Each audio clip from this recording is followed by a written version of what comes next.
Tea, Coffee, Murder. Episode 4.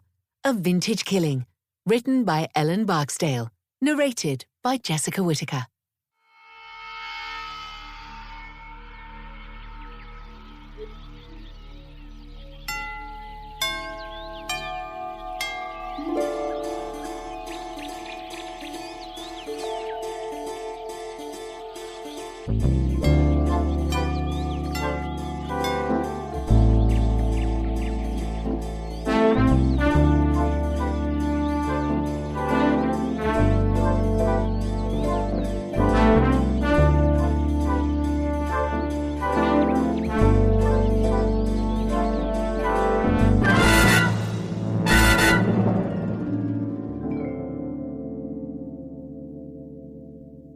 Prologue, in which a gruesome crime occurs.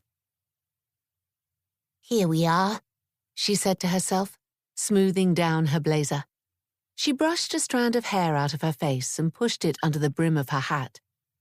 She stood slightly hunched, as if her back ached, and her stiff, thin fingers were covered by white gloves. Her clothes were testimony to the fashion of a time past. She peered at her surroundings and glanced at her wristwatch. 10:20. The cottage was weathered but cosy-looking, surrounded by a battered old fence. Its low-pitched roof supported wine-red tiles, and the small windows framed authentic bull's-eye glass panes. A tabby cat dozed on an old wooden bench near the front door. Under the bench, a blackbird was sipping from the cat's water bowl. She lifted the latch of the gate and pushed it open. In her left arm, the woman gingerly carried something wrapped in a thick blanket. Despite the homely style, an open sign hanging on the window of the door of the cottage indicated this was not an abode, but a shop. An antique shop. Behind this door was a generously sized sales room, crowded with antique furniture, objects d'art, and curiosities. "Good morning," a friendly male voice rang out. "How can I help you?" The woman looked around. "Good morning. Are you Mr. Burlington?" "Yes, I am. Stuart, in fact." He was in his mid-50s, with a narrow face that seemed elongated by a high, receding hairline. His curly hair was the same shade of grey as his precisely trimmed moustache. Burlington wore a burgundy shirt, a beige tweed waistcoat, and suit trousers in the same shade. His feet were in checked slippers, which did not match the rest of his clothes but were more for comfort than style. "At your service. You must be Miss Moneypenny." "Maypenny," she corrected him. "Annabel Maypenny." "Oh, forgive me." She smiled at him and adjusted her silver-rimmed glasses. "Oh, don't worry. I'd be a rich woman if I'd £1 for every Miss Moneypenny I got. A shilling, even." Burlington nodded in amusement. "I can imagine that, Miss Maypenny," he said, pronouncing the name with particular emphasis. "What can I do for you? You didn't say anything specific on the phone." "Right. I just wanted to know whether you were free today at 10:30, which is round about now." She laughed and put the bundle on a table right next to Burlington. "It's about this."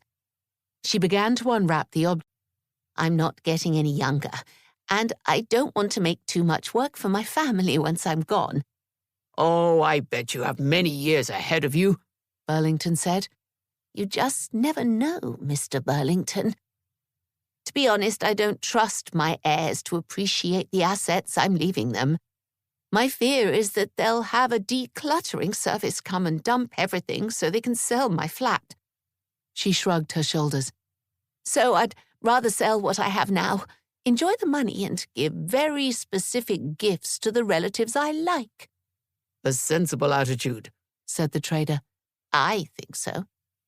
She peeled back the last of the blanket. "Here you go." It was a vase that stood about 30 centimeters high. A mosaic in turquoise and blue formed the background for a harlequin head, painted so realistically that it seemed to jump out at the viewer. Burlington shook his head in disbelief. That looks like a Venetian vase from the middle of the 19th century. He muttered, If it's what I think it is. Do you know it's worth a fortune? Well, it's at least worth more than the £50 this con man back home in Manchester was going to give me, Miss Maypenny said. It's an heirloom from my Italian great-grandfather.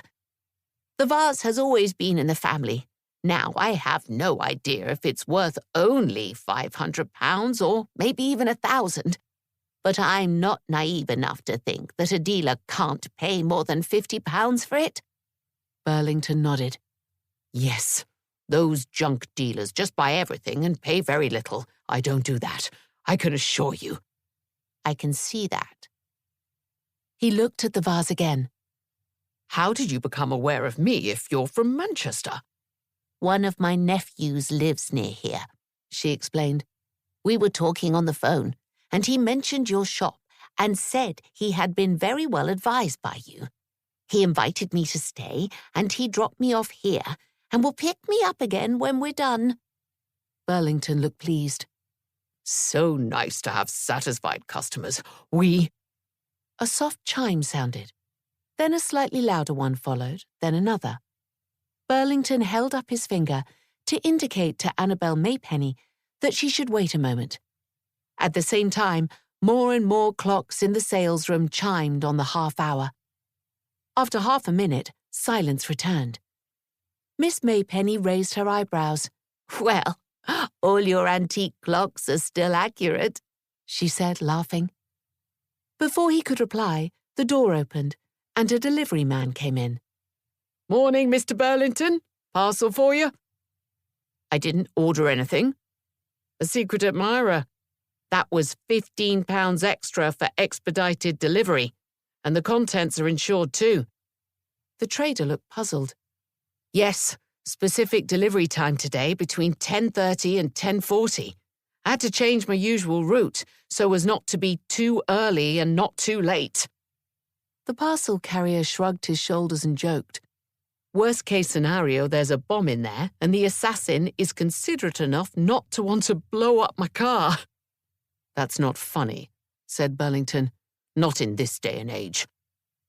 The messenger gave a contrite look, which wasn't wholly convincing. I feel so sorry for you and your colleagues, Miss Maypenny interjected, as if to quickly change the subject. Sorry? Why, miss? Maypenny. Annabel Maypenny. Well, you're sent here and there all day. You're always in a hurry. And on top of that, you have to meet spurious deadlines that the recipient doesn't even know anything about. The parcel carrier shrugged his shoulders. I just do my job and try to be nice to people. He held out a tablet to Burlington, letting him use his pen to acknowledge receipt. Have a nice day. Then he left the shop. Miss Maypenny pointed to the parcel Burlington was holding. I suppose you'll want to open it. Find out what's so important. No, he said. The customer comes first. He went behind his desk, typed something into the computer, then pulled a thick catalogue from the shelf to his right and began to leaf through it. Now and then he glanced up at the vase, shook his head as if in thought, and continued searching. Do you have any coins? She asked. My granddaughter collects coins, and I'm wondering if we could exchange some of the value of the vase for coins. She looked around. If you tell me where I can find them, I could have a look while you're doing whatever you're doing. The coins are in the safe, he replied. He was sifting through the information listed in the thick catalogue and on the internet. Miss Maypenny went to the corner where Burlington had gathered objects from East Asia.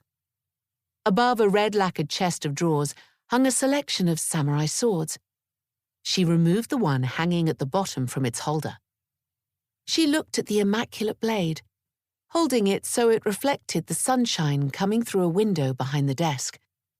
Burlington cleared his throat. It sounded as if he had to tell her something unpleasant about the vase.